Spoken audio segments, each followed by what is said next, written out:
Hi అండి, అందరికీ welcome back to our channel. అందరూ బాగున్నారా? అదేంటి ఈ వీడియోలోనే కొత్తగా అడుగుతున్నా అనుకుంటున్నారా? అట్లేం లేదండి. మనకి రోజు రోజుకి ఏమవుతుందంటే ఒకరికొకరు బాండింగ్ అనేది పెరుగుతుంది.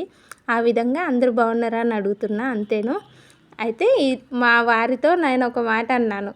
ఏమండి, మీలాగే నాకు కూడా 21 to 26 లోపల నాకు కూడా శాలరీ వస్తుంది అని నేను గౌరవంగా చెప్తున్నా.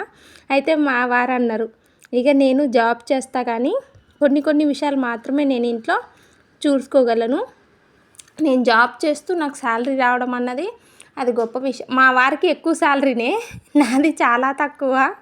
ఆ విషయం చెప్పాము ఆయనకి. ఎంత తక్కువైనా సరే నాకంటూ ఒక శాలరీ వస్తుంది యూట్యూబ్ నుంచి అంటే చాలా హ్యాపీగా ఉంది అంటే మా వారు అన్నారు, నేను జాబ్ చేస్తా, ఇంటి విషయాలు కూడా చాలా తక్కువ చూసుకుంటాను. నువ్వైతే ఇంటి విషయాలు అన్నీ చూసుకుంటావు, మళ్ళీ పిల్లల్ని చూసుకుంటావు, ఇంకా టిఫిన్ పెట్టాలి అనుకున్నా కూడా ఒక్క క్షణం ఆలోచించకుండా టిఫిన్స్ చేసేసి రెడీ చేస్తావు, మొత్తం చూసుకుంటావు. ఇన్ని చూసుకుంటూ మళ్ళీ యూట్యూబ్లో ఈ వీడియోస్ పోస్ట్ చేసి ఇంతవరకు రీచ్ వచ్చి మళ్ళీ నీకు శాలరీ వస్తుంది అంటే నా విషయం గొప్ప విషయం కాదు, నీదే నిజంగా చెప్పాలంటే. శాలరీతో కంపారిజన్ కాదు, కానీ శాలరీతో కంపేర్ చేయకుండా నువ్వే చాలా గ్రేట్ అన్నారు. నిజంగా అనిపించింది నాకు చాలా. అంటే అందరూ గ్రేట్, మీరు సూపర్ ఉమెన్ అని కామెంట్ ఒక విధం హ్యాపీ, కానీ ఇంట్లో వాళ్ళే మా వారే నన్ను పొగడడం అంటే చాలా హ్యాపీ అనిపిస్తుంది. ఒక్కొక్కరు అన్నారు ఏమనంటే, మాటకు ముందు మీరు నవ్వుతున్నారు, ఏది క్లారిటీ చెప్పట్లేదు అన్నారు. మీరు సరిగ్గా వింటే నేను చెప్పే విషయం క్లారిటీ అర్థమవుతుందండి. నేను స్టార్టింగే చెప్తాను, నాకు వీలైనంత క్లారిటీగా చెప్పడానికే ట్రై చేస్తా అని చెప్తాను. కానీ మీరు సరిగ్గా వీడియో సగమే విని సగం వినలేదనుకో క్లారిటీ రాదండి, ముందే చెప్తున్నా. ఎందుకు అంటే నాకు వీలైనంత క్లారిటీ చెప్తా అంటున్నా. మీకు ఒక్కరికి అర్థం అవ్వలేదు, మిగతా అందరికీ అర్థం అవ్వలేదు అని క్వశ్చన్ వేస్తే నేను క్వశ్చన్ చేసుకునేదాన్ని. నేను చెప్పే విధానం లేదు, నేను చెప్పేది క్లారిటీ ఉందా లేదా అని నేను క్వశ్చన్ చేసుకునేదాన్ని. కానీ 99 మందికి అర్థమై ఒకరికి అర్థం అవ్వలేదనుకో, రీజన్ ఏంటంటే మీరు కొంచెం వీలుని బట్టి వినండి. అంటే నా వీడియోస్ చూస్తూ టైం వేస్ట్ చేసుకోమని నేను ఎవరికి చెప్పను. మీరు కొంచెం వీలైనప్పుడు లేదా వీలు చూసుకొని కొంచెం వీడియో క్లారిటీగా వినడానికి ట్రై చేయండి. నేను చెప్పేది 100% క్లారిటీనే చెప్తున్నా అని నాకు అనిపిస్తుంది. అయితే మా వారు ఇట్లా పొగుడుతున్నారు కదా, ఇట్లా ఒక్కొక్కరు ఎవరైనా అంటే ఎవరు నెగిటివ్ అంటే బ్యాడ్గా అని చెప్పను, కానీ కొంచెం కావాలని క్వశ్చన్ మార్క్ లాగా లేదా కొంచెం ఒక చిన్న మాట నెగిటివ్గా ఎట్లా మాట్లాడుతున్నారు అనమాట. ఓకే, అదే ఏమన్నారు చెప్పాను కదా, మాటకు ముందు నవ్వుతున్నామని. మీరు బ్రదరో సిస్టరో నాకు తెలియదు, కానీ నేను చాలా స్ట్రగుల్స్ తర్వాత నవ్వు వస్తుందండి. అంత ఈజీగా పోదు. మీరు కానీ ఇంకొకరు కానీ ఎవరైనా ఒకరికొకరు నాశనం చేయాలి అంటే ఎవరూ అవే పని కాదు. ఏదైనా సరే ఆ దేవుడు అనేవాడు ఉంటాడు. ఒక విషయం 2 విషయాలు కాదు, చాలా విషయాల్లో నేను అన్నిటిని ఫేస్ చేశాను అనమాట. ఎందుకు అంటే నాకు మాటకు ముందు నవ్వుతున్నావు అనే మాట వింటేనే నవ్వు వస్తుంది. ఎందుకు, నేను నా కన్నీళ్ళు చాలా పోయినాయి. ఎక్స్పైరీ డేట్ అయిపోయింది నా కన్నీళ్ళకి. సో ఇప్పుడైతే నో ప్రాబ్లం. ఒకవేళ ఏదైనా నన్ను బాధ పెట్టేదో లేకుంటే నన్ను ఏడిపించేదో వచ్చినా సరే, ఆ ఏడిపించే కారణం, ఆ బాధపట్టే కారణం కంటే నేను స్ట్రాంగ్గానే ఫీల్ అవుతున్నా ఇప్పుడు. ఇంతకుముందు అయితే చాలా ఏడ్చుకున్నా, చాలా బాధపడ్డా, అన్నీ అయిపోయింది. ఇక డోంట్ కేర్, ఓకేనా. అయితే ఇక్కడ నేను రోజు టిఫిన్స్ చేస్తా కదా, ఈ మధ్యనైతే కొంచెం గ్యాప్ వచ్చేసింది టిఫిన్స్ చేయడం. రీజన్ ఏంటి అంటే ఇక్కడ రోడ్డు పెరిగింది కారణంతో, ఆ రోడ్డు పెరగడం కారణంతో ఎవరిని పెట్టనీయట్లేదండి, అందుకోసం.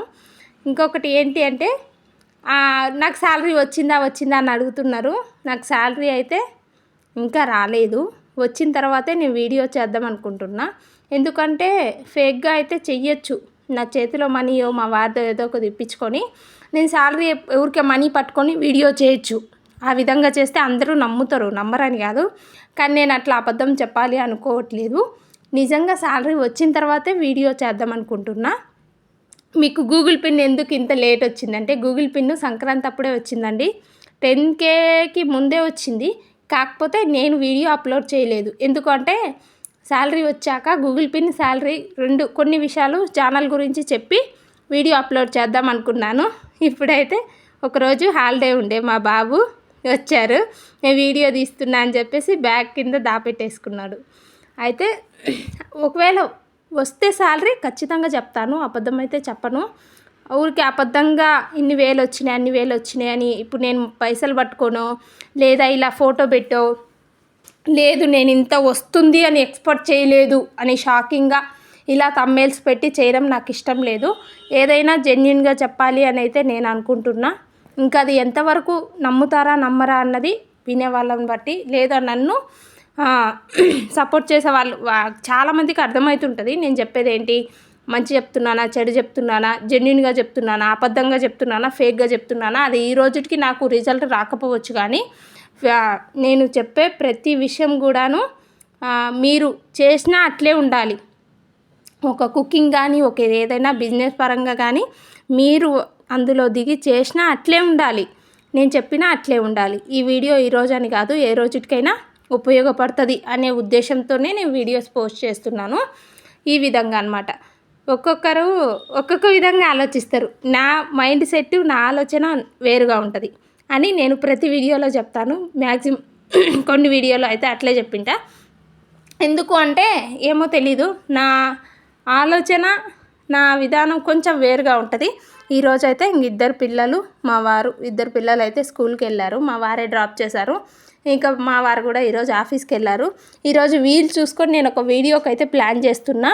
మేము హౌస్ ఎలా తీసుకున్నాము, మేము అంటే అప్పుడు మా దగ్గర మనీ లేకుండే. ప్రజెంట్ అసలు వాస్తవం చెప్పాలి అంటే ఆ రోజుల్లో మా దగ్గర మనీ లేకుండే. మేము ఇల్లు తీసుకొని కూడా 8 సంవత్సరాలు అయిపోయింది. 8 సంవత్సరాల కిందట మనీ లేకుండా మేము ఇల్లు ప్లాన్ చేసి ఇల్లు తీసుకున్నాము. తీసుకున్న తర్వాత మా ప్లాన్ ఏంటి, ఇది అమ్మేసి మళ్ళీ వేరే ఇల్లు తీసుకుందాం అనుకున్నాము. ఆ సడన్గా ఏమైంది అంటే ఇది సిటీ కింద మారిపోయిందనమాట. ఆ విధంగానే మళ్ళీ మేము అలాగే ఆగిపోవాల్సి వచ్చింది. ఆ డీటెయిల్స్ మొత్తం రాసి క్లియర్గా మేము ఎలా ఇల్లు తీసుకున్నామని చెప్తే ఇంకొకరికి ఎవరికైనా యూజ్ ఉంటుందని ఆలోచిస్తున్నా. ఎందుకు అంటే అసలు ఎలా ప్లాన్ చేసినాము, అసలు ఏమైంది, మనీ లేకుండా ఏ విధంగా మేము ఇల్లుకు ప్లాన్ చేసాము అనే విధంగా చెప్పినామనుకోండి, ఇంకొకరికి ఎవరికైనా యూజ్ అవుతుంది. అదే లేదు ఊరికే అందాజుగా ఇట్లా తీసుకోవాలి అట్లా తీసుకోవాలి అని చెప్తే అంత యూజ్ ఉండకపోవచ్చు నాకు తెలిసినంత వరకు. కాకపోతే ఇది ఇంతకుముందు నేను షార్ట్ వీడియో పెట్టాను అనమాట. ఇల్లు ప్లానా గోల్డ్ ప్లాన్ చేద్దాం, ఏ వీడియో యూజ్ఫుల్గా ఉంటుంది అంటే చాలామంది ఇల్లు అన్నారు.